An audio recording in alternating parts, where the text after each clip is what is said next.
Okay. Steve. I think California should actually be proud of that OSI model. We looked at it. Richard Pennington, I know one of the fellow members of the task force, was writing a book on best practices and actually highlighted that in his book. It's a good model, and it's worked well, and it's had successful implementations. Using that model, a state agency would essentially use that group to help it deliver its contract. So where you have the funding of the projects coming through the agency, and you have the business owners engaged at the agency level, having the OSI group operating out of the California Technology Authority would give them the skilled professionals. And we presume there'd be an integrated team in there with the procurement people, with the attorneys necessary, and with the business people and the project managers to effectively deliver a major IT project. The other thing we said in the report was that there may be circumstances where an agency might qualify with their own staff, but we put kind of a gatekeeping rule on the California Technology Authority to do staff review and staff analysis as a part of the planning process. Do you have the capable staff to do this? This is what you need. And if they don't, they could then, in theory, shift them over this way. Many of these recommendations kind of fit together. To get to your question about what are other states doing, there's a variety of centralized and decentralized models. States like Utah, states like Michigan have a very centralized model. Tennessee has moved to a very centralized model, but it's for all information technology. Now that's beyond the scope of this report, and we weren't looking at the structure of information technology, and we didn't comment on that. But we did think, with respect to procurement, there is a way through this model that Rocio has talked about to actually give you the ability of a central model without centralizing the whole thing, expecting those agencies, unless they have the skills and the capacity, to use this central model to help them deliver their project. That allows you to invest the kind of training and skills in these teams that have the competency and capability and the scale to actually handle these projects. And OSI is the Office of Systems Integration. It's my understanding it's in the Health and Human Services. That's correct. Can you be a little bit more specific as to how that actually operates? That was sort of news to me, but very interesting news. So it actually, in this area, and I may not have this precisely right because I'm not an expert in how you're structured in California, but you have a number of different health agencies. So when they have a project, an information technology project to acquire, it goes through the Office of System Integration. And there they have the project management team, they have the procurement team. They really put the integrated team together that oversees the acquisition and delivery of the project. And one of the important things that they saw that other states tend to not do well at is they've broken down silos between the function of information technology management and project management and the procurement. Some states will take a procurement project or a project where they want a new IT system, and they'll put the plan together and they'll think they want all this, and then they'll send it over to procurement.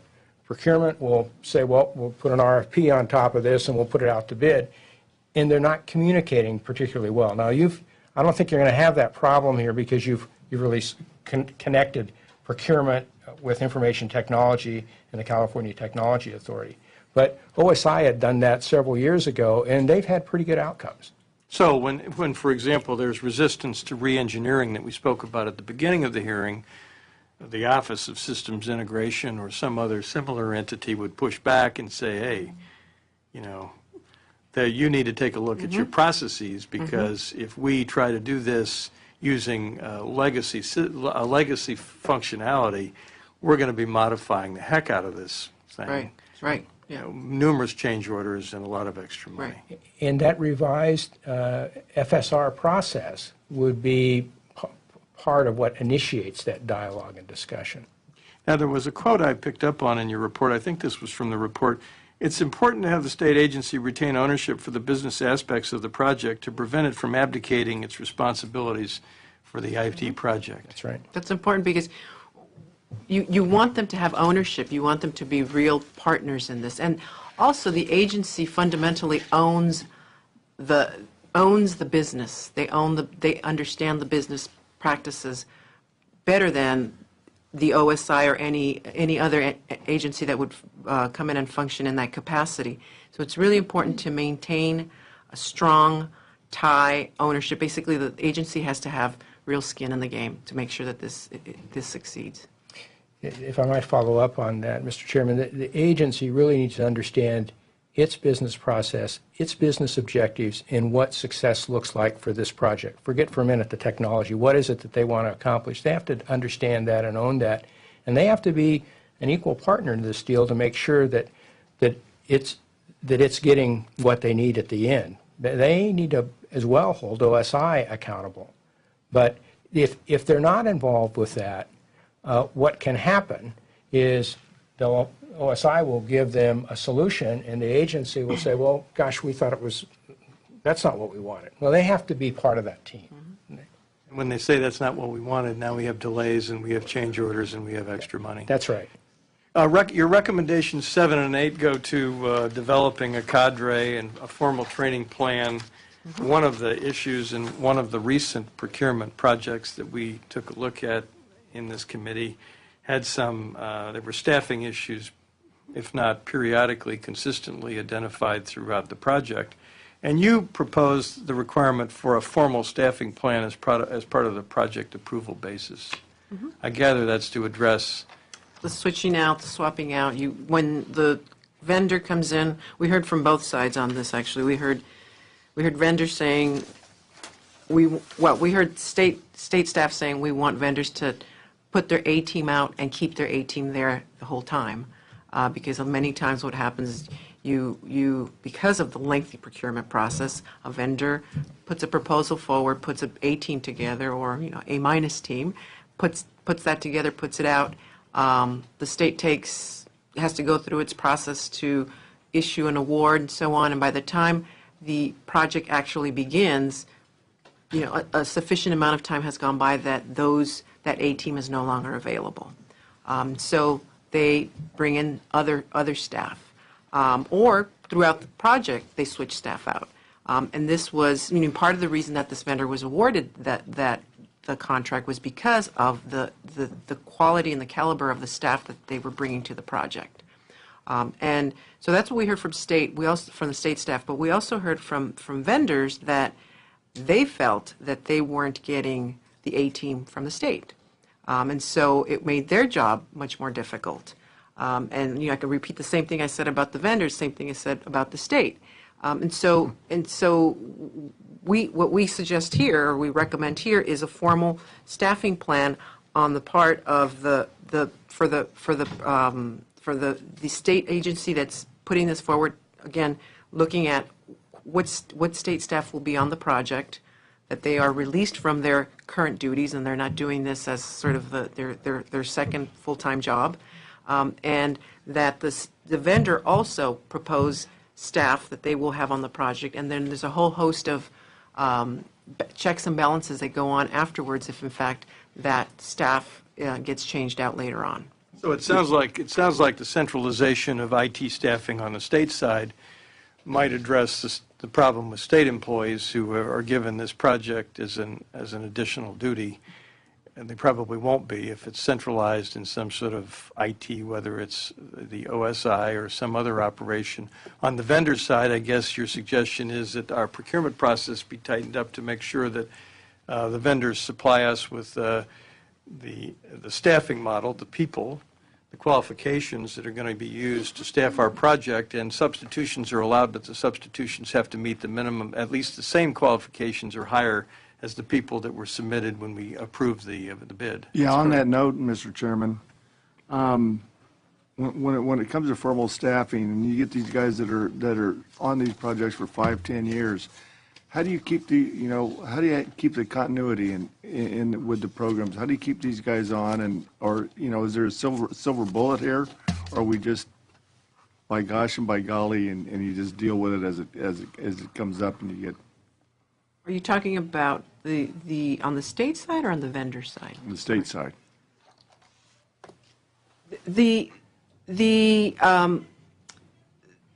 As I mentioned earlier, these projects happen once every decade, and so I think the This one's long-term employment here all of a sudden, though.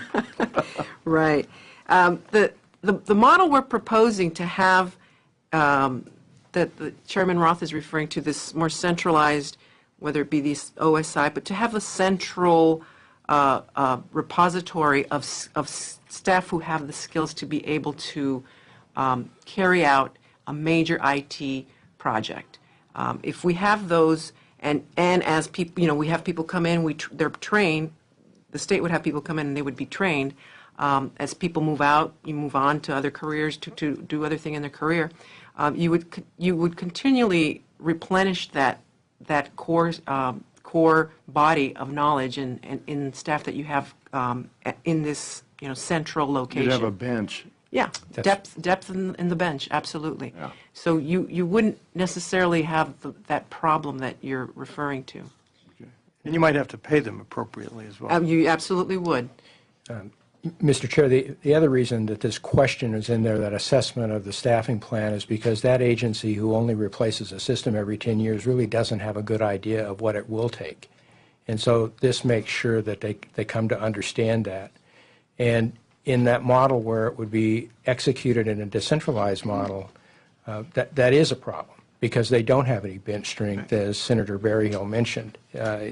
Single agency doing a project every now and then, maybe they've got somebody on board that can handle this okay, but when they leave, then they have to manage that. It's harder.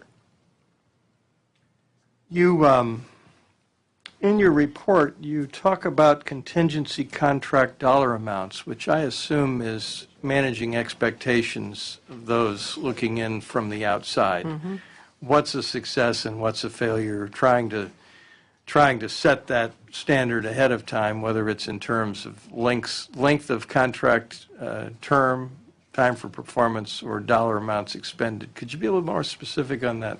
Mr. Chair, you read that exactly right, I think. The difficulty as we saw this was that it was almost an unwritten rule, or maybe it was a written rule, that the contingency was 10%. And they did everything in their power to stay under the 10%. And that might be appropriate for some things, but a one-size-fits-all solution isn't going to be appropriate for a number of things. And so we looked at this model and we looked at what happened in construction. And sometimes there would be a construction or remodel project that, because they had done the kind of estimating and analysis up front that might understand that they needed a bigger contingency, it should be justifiable. They should have a pretty good basis of understanding of what that contingency needs to be. But for that kind of project, it ought to be set at the right level. And the project executive ought to be the one who approves that contingency. Because some of these projects are complicated and will have a number of unforeseen circumstances that are going to have to be addressed in it. And what we found was that sometimes people were making all the wrong decisions just because of that arbitrary 10% number. And we wanted them to be making the right decisions for the right reasons. Right, or perhaps there's been an absence of accountability and it doesn't really matter. You can set the contingency at 10%, but if it jumps to 30, then so be it. That's not a question. That's just a comment on my part. Your recommendation number 10 has to do with the Department of Technology, as I recall, in studying and annually reporting on what you earlier referred to as alternative contracting vehicles. And you mentioned earlier the modular approach, block by block. During your task force study and your review of our California operation, were you able to determine whether the modular approach is utilized in California IT procurement? Mr. Chairman, I don't think I can't say that it's not being utilized somewhere, but I don't think we saw any examples of a modular procurement approach. I think the concept we discussed, I think there was general agreement. It may have been used at some smaller levels, but not for major projects. The Fiscal project was one that was probably as close to an alternate of a major IT project, as close to an alternate procurement that we saw in the way that they began to communicate and had broad and effective communication to develop the solution before they made the award. And we saw that as a step in the right direction, but that's completely different than the modular procurement. And maybe you mentioned this earlier, but other than the modular approach, are there other alternative contracting methods that you suggest we consider? Yes, Mr. Chairman. Appendix E at the back of the report had a list of some that we suggested that should be looked at. I think the point here, is when you know what your requirements are, when you got a sense of what the market is, before you develop your procurement strategy, you really ought to be taking a look at the best practices for what that acquisition model ought to be.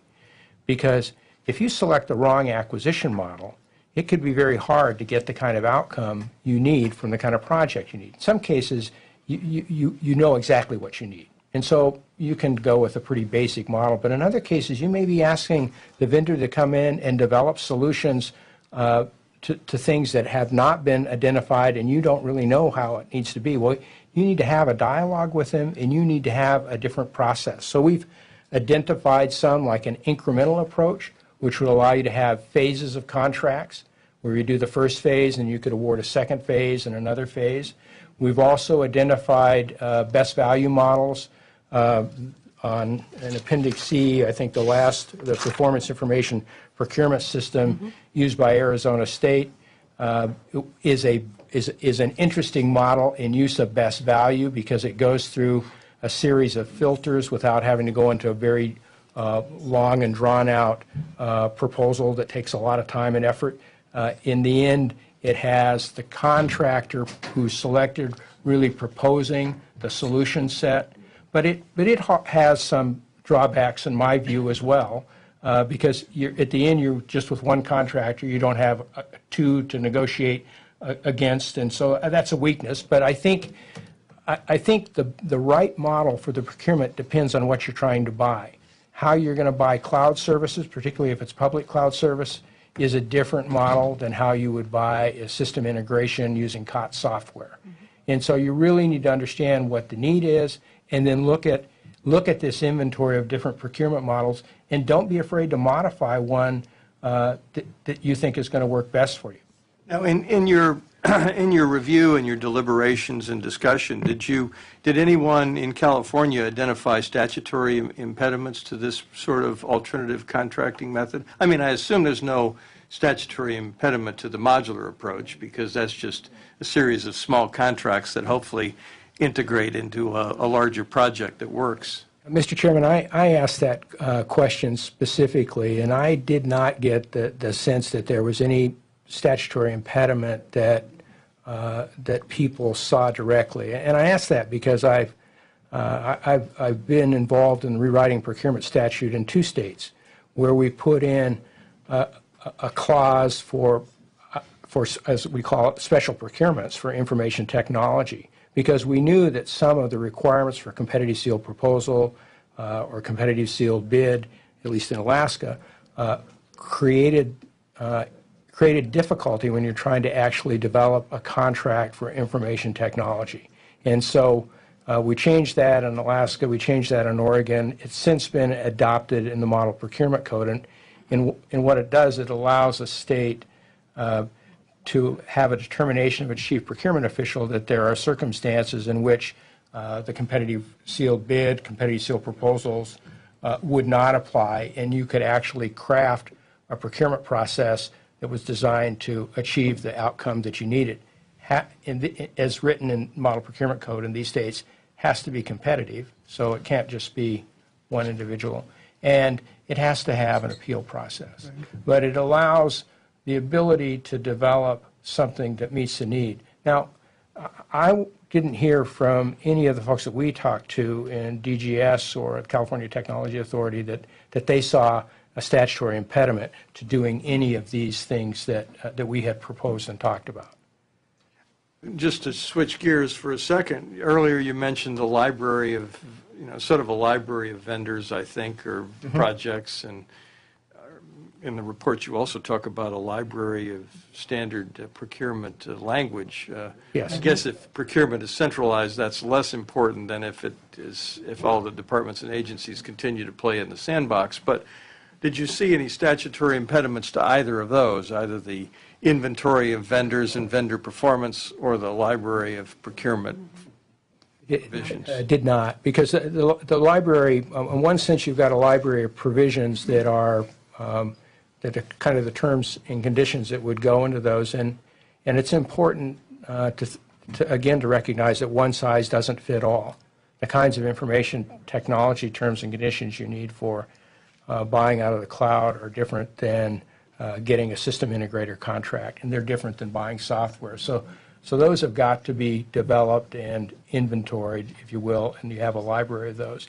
And as well, the acquisition models should be, and we talk about reporting on those and evaluating those, but those should be put into that library so people can use them again and they can modify them and they can learn from what worked and what didn't work last time. Now, in your recommendation number 12, you talk about the technology department, or I guess you refer to it as the procurement authority, conducting a post-project evaluation, lessons learned, needed improvements. In reviewing our IT landscape in California and in speaking with the technology agency at the time and the agency's representatives, did you encounter or learn of any statutory or regulatory impediments to the agency conducting such a post-project review? Our recommendation, Mr. Chair, was that would be an administrative manual change, so we did not see a statutory impediment to that. Is that utilized in other states to effect? That's a fair question of you. It is. I can tell you that in Oregon we used a lessons learned process that we tried to share, but you can't ensure that everybody reads it, and you can't ensure that everybody learns from that. And I can't tell you beyond that who's doing lessons learned. When we run out of money, we'll learn in California, right? One of the recommendations, I think it was 13, and you talk about, I thought this was interesting, the qualitative versus quantitative analysis of proposals. And I guess part of the qualitative or subjective analysis could be, how well you performed some other project, how satisfied your former customer or client was, how responsive you were to requests of your the contracting agency to change, et cetera. What difficulties do you see in implementing the qualitative versus the quantitative analysis in California? Mr. Chairman, the difficulty, I think, is likely to be protests of the award. As soon as, in that, anytime you've got a big award, there's a lot of money on the table, and particularly in a contentious environment where communication may not have been as good as it could have been, you're going to have somebody lodge a protest, and they will look at the evaluation criteria to see if that was carried out, and did this award consistent with that evaluation criteria. And then they'll look at it if it was okay there, then they'll look at it to see if the evaluation criteria would hold water. And so that's oftentimes the target of a protest, because that's one of the few things that a protest has to go on, as long as everything else has been done appropriately in accordance with the RFP. Again, I'm not sure that you can answer this, but do other states utilize the qualitative approach to bid evaluation coupled with the more objective quantitative? Yes, other states do use qualitative approach. There's a continuum here. Some states are not much beyond the invitation to bid process, which is using, here are the specifications, we'll use an RFP to score it. Money, the cost is such a percentage, and we'll have this criteria that is very objective, and you have to be fully compliant with it, or what's termed responsive to the bid. And if you're not responsive, you're rejected. Other states have a more I would say, flexible approach, which would allow there to be discussions on the RFP and the ability to clarify that.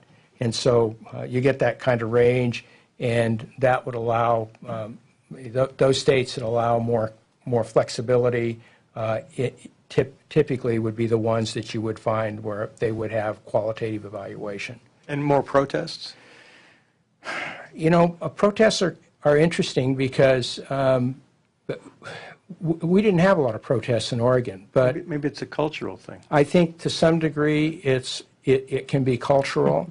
I think there's something to be said for the value of the contract. Sometimes if it's high enough, there's a likelihood that people can't afford, particularly if they've invested a year and a half in developing the proposal, to let that go without at least looking at it. Earlier, in response to Senator Berryhill's, one of Senator Berryhill's questions, you touched on the subject of vendor management and contract management. And as I recall in your report, I think it was 16, your recommendation, you recommend the establishment of I gather it's a centralized contract management office for these large IT projects. Could you touch on that for me? And how would that look, and how would it work? And So, Mr. Chairman, this is really the same as recommendation number 6. We talked about this OSI type unit.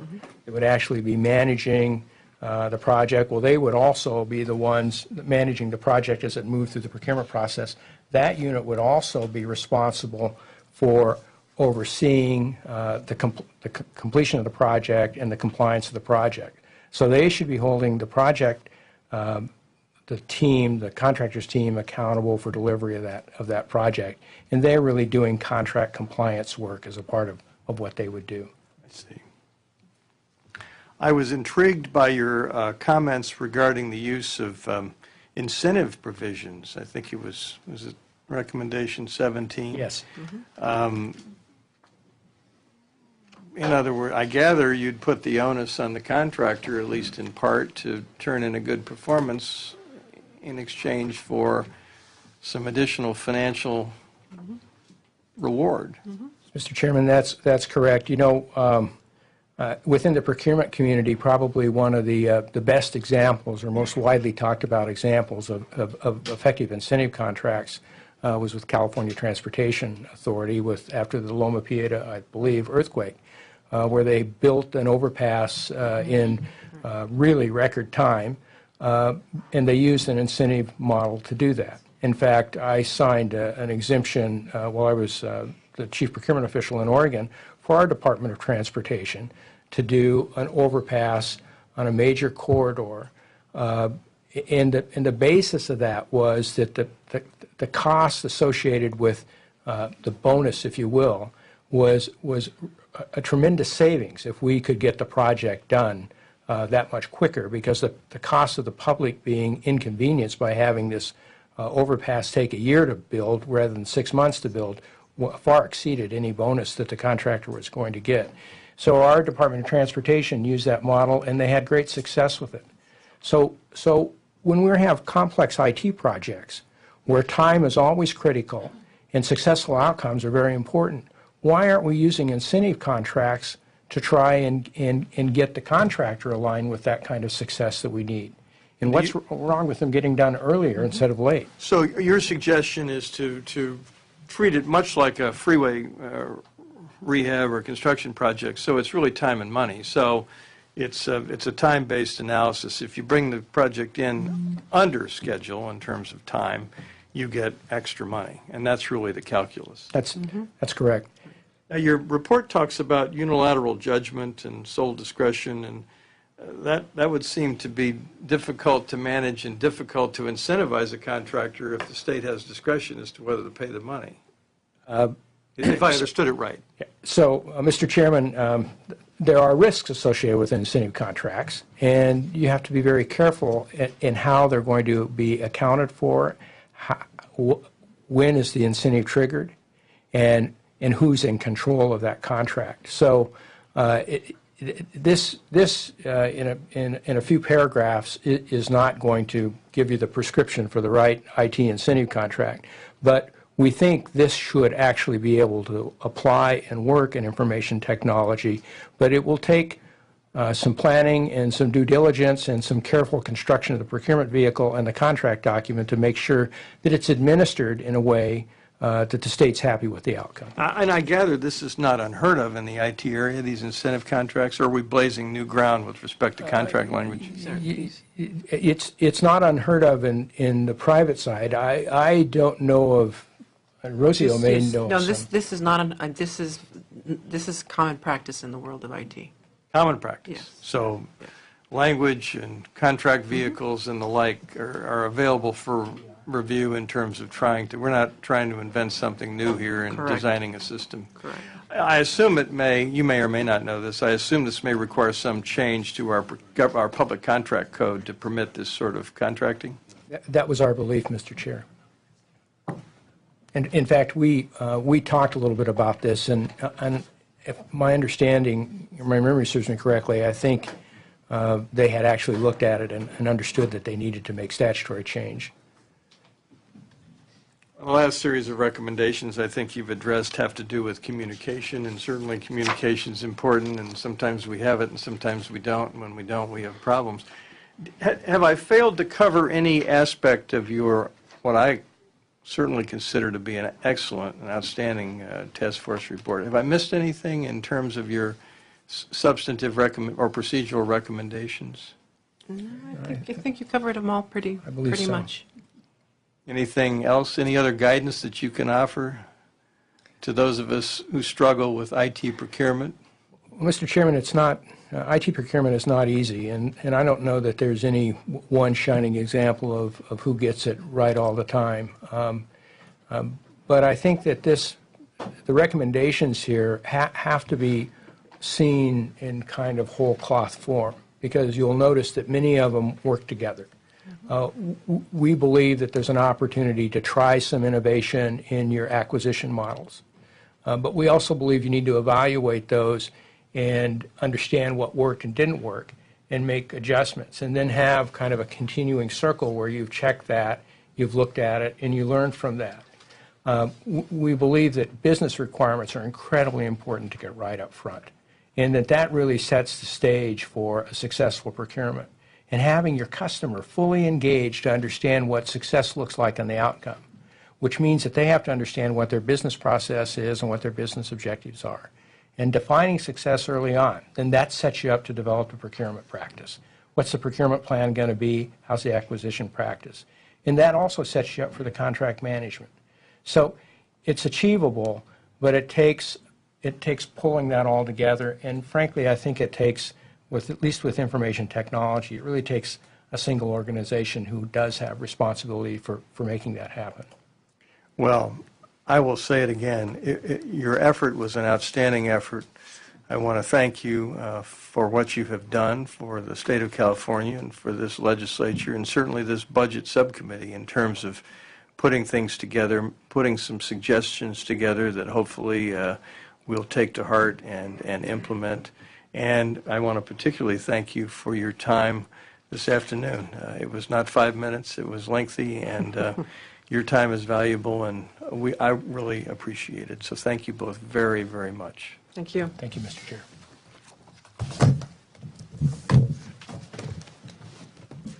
We have the State Controller's Office here if anyone chooses to make any remarks, but I think we'll take the California Department of Technology, if the department is here.